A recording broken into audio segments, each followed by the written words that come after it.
Hi friends, welcome to English conversation class. Today we are going to discuss about letter of Enquiry.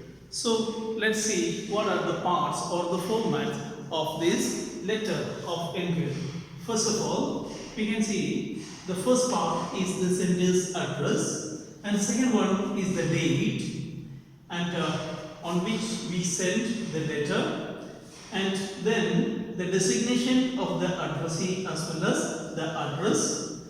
So when we take the case of these two addresses, we can see here the sender's name is not included, only the address is given, and then that along with the place, and then the date is given. That can be given in any format as December 20th 2020 or even 20th December 2020 or even 2012 to 2020 also. In that form also you can give. And the next one is the designation of the receiver's address or the addressee. The addressee's name can be included in certain letters, but the letter of enquiry, there we need to give the designation of the addressee and the address. And after that there comes salutation, dear sir or dear man, that comes over there. And next one is the subject. Subject is here enquiry about NEET coaching class. So we don't have enough space to include the questions too, that's why it is an inquiry about the NEET coaching class. So the subject is the same. Then here when you write the subject, by the way you have to write this particular word. From that we come to know that it is the letter of enquiry about NEET coaching class. Then the body of the letter. Body of the letter has three parts. First one is the introduction, second one is the content, and the third one is the conclusion. You can see the first one. This is with reference to your advertisement in the Tribune for the NEET coaching class, where you got this information about that particular class. That's what is given as the intro. The next one, a pass +2 science fail with 98% marks. So what's your qualification? That means when you would be giving the letter of inquiry, the personal information should be given in brief.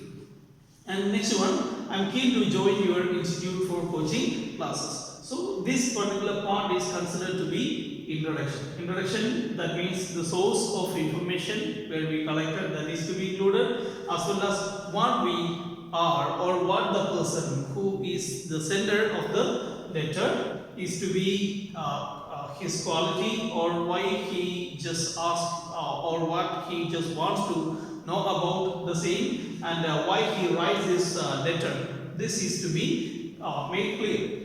And the second one is the content. So what are the things you need to know? Kindly let me know the procedure, fees, study materials, and duration of the coaching program. So these are the things you need to know. That you need to know about the procedure, fees, study materials, and duration of the coaching program. Next one is the conclusion.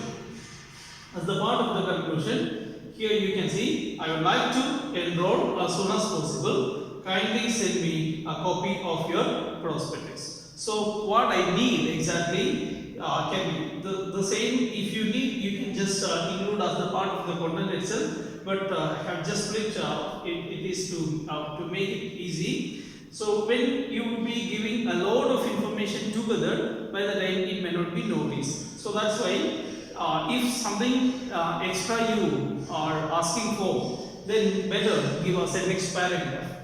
Then last one as the conclusion. So what you need, your response will enable me to decide fast. So this is the part of the body, and then the next one, complimentary clause.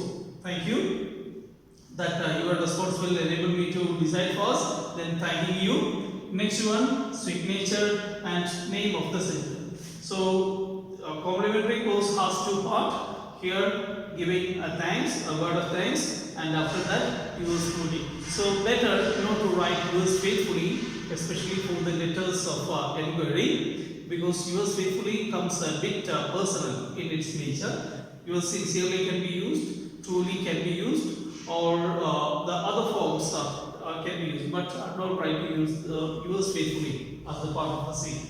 Then the next one is the signature, and last the name of the person. So here, if you want or if you have any designation, then it can be just given after the name. So these are the parts of letter of inquiry. So what are the things we need to take care while we write the same? So brief introduction of the self should be given. That's what is the thing. So here we needed to write the rest of the things what we are doing or what the person is engaged into, and so and so. That is not or needless to be written. So then it should be really brief. Next one, include the name of the organization. If the name of the organization is there, so that can be given over there. So that is already given here as the part of the address. Then, and again, clear as well as brief details about the area. So if the area is described, that means if you want to describe another